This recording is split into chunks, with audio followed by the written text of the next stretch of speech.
Tô assistindo no trampo, atitude antiética, não, bela e moral. Eu sempre digo que o meu objetivo aqui é diminuir a produtividade do brasileiro a ponto de quebrar o capitalismo por dentro. Home office faz mal pra revolução? Sabe que isso é uma coisa, é uma pergunta. Eu sei que você perguntou na brincadeira, mas é uma coisa interessante. É, a maneira como a gente trabalha hoje em dia, e uma das maneiras que a gente tá trabalhando cada vez mais impulsionado pela pandemia, faz com que a gente se distancie uns dos outros, e isso dificulta bastante a organização de classe. Os partidos marxistas estão tendo que trabalhar de uma maneira nova por conta da distância que os trabalhadores têm uns dos outros. Mesmo no caso do Uber, antes taxistas, por exemplo, eram muito mais próximos uns dos outros no trabalho. Agora no Uber você baixa o aplicativo no celular, faz o cadastro e sozinho trabalha sem ter contato com outros profissionais da sua área. E aí isso dificulta bastante a tomada de consciência de classe, a organização da classe. Isso é um desafio que a gente tem que superar. Pois é, mas tem essa contradição, né? Home office tem me ajudado a ver conteúdo revolucionário durante o expediente. Ainda bem que tem gente criando conteúdo pra isso, né? E a gente vê nessa necessidade também uma janela de oportunidade pra gente conseguir ajudar a tomada de consciência. Por isso que eu falo tanto de podcast. Porque eu sei que tem muita gente que só me escuta. Então fazer um conteúdo direcionado pra ser ouvido parece ser algo que tem demanda. Como o capital é uma relação social, é por conta do seguinte. O modo de produção capitalista, ele é justamente isso, um modo de produção. E o que é um modo de produção? O modo de produção é a interação entre relações de produção e forças produtivas. Então, não adianta a gente dizer que capitalismo é quando indústria. Capitalismo é uma relação social porque não é só indústria. É a indústria, a força produtiva, interagindo com a relação social do quê? Da propriedade privada. Então, em suma, a força produtiva é como a gente atua sobre a natureza, relação de produção é como a gente atua uns sobre os outros. No capitalismo, como nós atuamos uns sobre os outros? Através da propriedade privada, os burgueses detêm os meios de produção e não trabalham, e os proletários não detêm os meios de produção e trabalham. E no capitalismo, a mercadoria se torna o centro do qual as relações sociais gravitam em torno. Então, no capitalismo, absolutamente tudo se torna mercadoria, inclusive o próprio trabalho. No capitalismo, nós vendemos a nossa força de trabalho a preço de mercado. E no neoliberalismo, isso se intensifica cada vez mais. O Marx estava absolutamente correto quando ele dizia que tudo viraria mercadoria no capitalismo. Água é mercadoria. Saúde e educação é mercadoria hoje em dia. Até números imaginários num computador são mercadoria. Diferente entre vanguarda e massas. Ah, tá. Então, vanguarda e massas. Partido de vanguarda é um tipo de partido como é o PCB, por exemplo. Então, é um partido de quadros. É um partido que tem uma quantidade de militantes reduzido e é um partido que atua próximo a movimentos sociais da classe trabalhadora. É um partido que busca formar os seus quadros, os seus membros, né? A gente chama de quadros, e busca recrutar os destacamentos avançados da classe. O que isso quer dizer? Dentro da classe trabalhadora, surgem pessoas que são destacadas, que têm a consciência mais avançada, que têm a visão mais aguçada. Cabe ao partido recrutar essas pessoas e compor um partido sólido, monolítico, disciplinado, com os melhores quadros. E aí esse partido, por conseguinte, irá trabalhar próximo à classe trabalhadora, fazendo agitação, propaganda, desenvolvendo tática, elevando a consciência da galera, etc. Né? Partido de massas é um partido que busca ter uma grande quantidade de militantes dentro. Então são militantes que não precisam estar tão bem formados, não precisam ser militantes todo trabalhado na teoria, mas é um partido que é orientado por princípios revolucionários também, no caso da UP. Então, a UP é um partido de massas que é marxista, que é orientado pelo marxismo-leninismo, que tem a perspectiva revolucionária, mas não é um partido de vanguarda. Exato. A UP é de massas, o PCR que é vanguarda. Então, por isso que é mais fácil entrar na UP, por exemplo. Porque a UP é um partido que busca ter uma grande quantidade de militantes. Porque e não existe melhor e pior, tá, gente? São só as duas táticas são necessárias, inclusive, no meu ponto de vista. O PT é um partido de massa, sim. Mas o PT é um partido que busca a via eleitoral e não a via revolucionária. Quando a gente se candidata, a gente não tá buscando a via eleitoral? Não. Não, isso é uma confusão comum.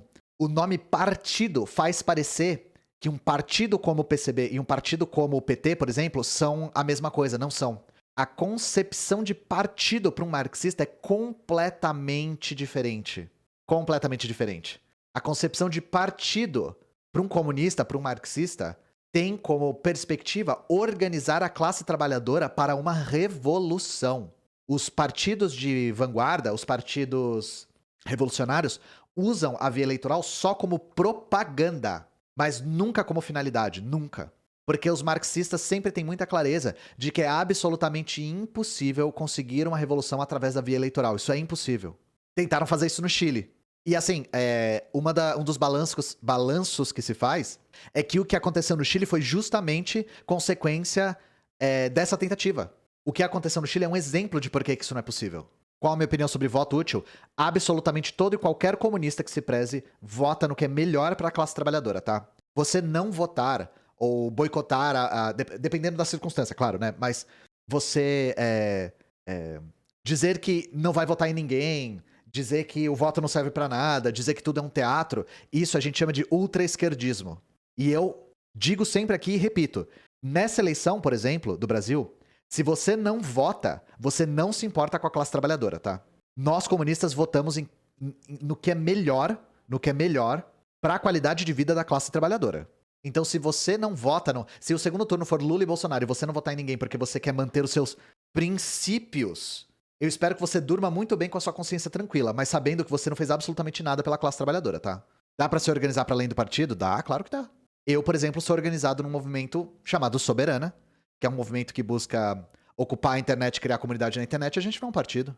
A gente trabalha sempre em proximidade com os partidos marxistas, mas a gente não é um partido. O MST é um movimento social importantíssimo, não é um partido. Por muito tempo, o MLB, Movimento de Luta nos Bairros, não era agora o MLB faz parte da UP, mas antes não era. Vejo pessoas como o Chavoso da USP, que faz uma militância excelente, que não se vê a favor de votar entre Bolsonaro e Lula, o que eu discordo veemente, mas não consigo enxergar muitas dessas pessoas como alguém que não faz nada em favor da classe trabalhadora. Eu vou falar o seguinte, eu não tenho nada a ver com o que o Chavoso faz da vida dele. O que eu não posso fazer é abrir mão da minha crítica com medo de ofender outras pessoas e com medo de ofender outros criadores. Isso é muito imaturo.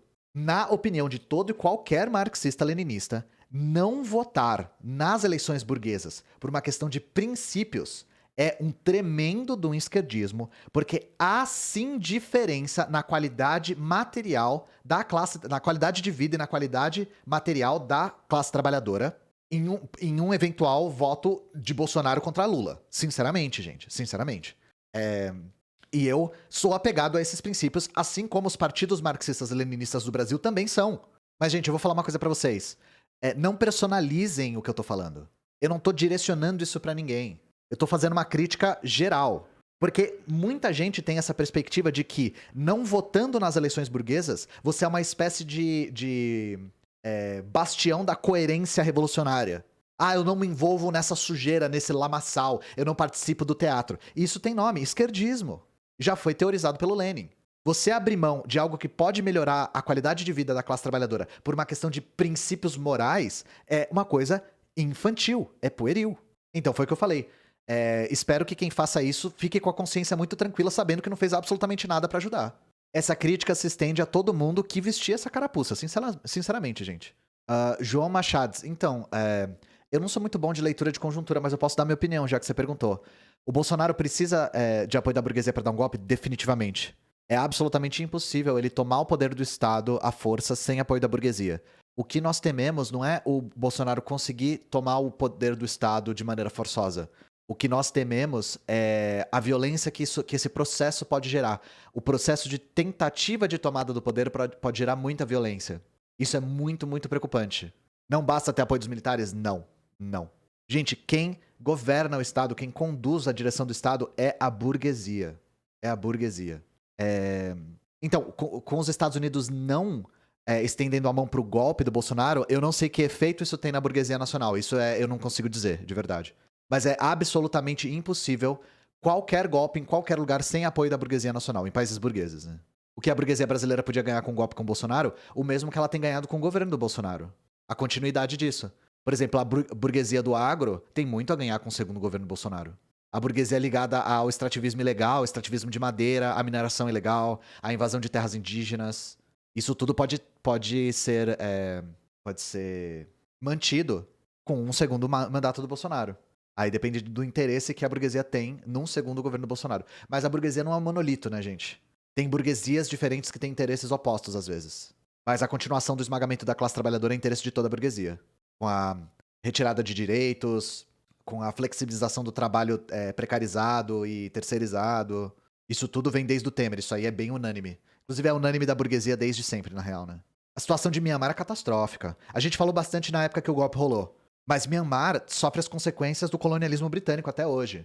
E Myanmar é praticamente um narco-estado no qual o exército é a burguesia. Pra vocês verem como a coisa lá é grave. Vocês tinham perguntado mais cedo. Não dá pra fazer um golpe só com o exército? Então, no caso de Myanmar, dá a aparência de que foi só o exército, mas o exército é a burguesia. Eles têm uma espécie de propriedade militar lá muito particular. E pra quem não sabe, Myanmar é um dos maiores produtores de ópio do mundo. Então, é uma situação bastante catastrófica. Sobretudo porque Myanmar, assim como muitos países do Sudeste Asiático, tem fronteiras absolutamente artificiais que foram formadas pela Inglaterra, pelo Império Britânico. Então a situação lá é catastrófica, principalmente levando em consideração que a oposição é a Aung San Suu Kyi, né? Que quando ela estava no poder, da maneira como ela conseguiu, ela negou absolutamente qualquer coisa que o Estado de Myanmar tinha relacionado com o genocídio Rohingya nas fronteiras, né? Myanmar é onde a menina tava dançando, exatamente. Myanmar é golpe atrás de golpe por causa da herança colonial. Não, ópio pra droga mesmo, tá? Todo tipo de droga envolvendo ópio. Como que usa ópio? Você faz heroína e injeta em você. É assim que usa. Se fuma cada vez menos ópio, né? Eu tô explicando, eu não estou corroborando, eu estou explicando só. Você pega a heroína, coloca na colher, né? Acende uma vela. Uhum. Heroína é um derivado do ópio.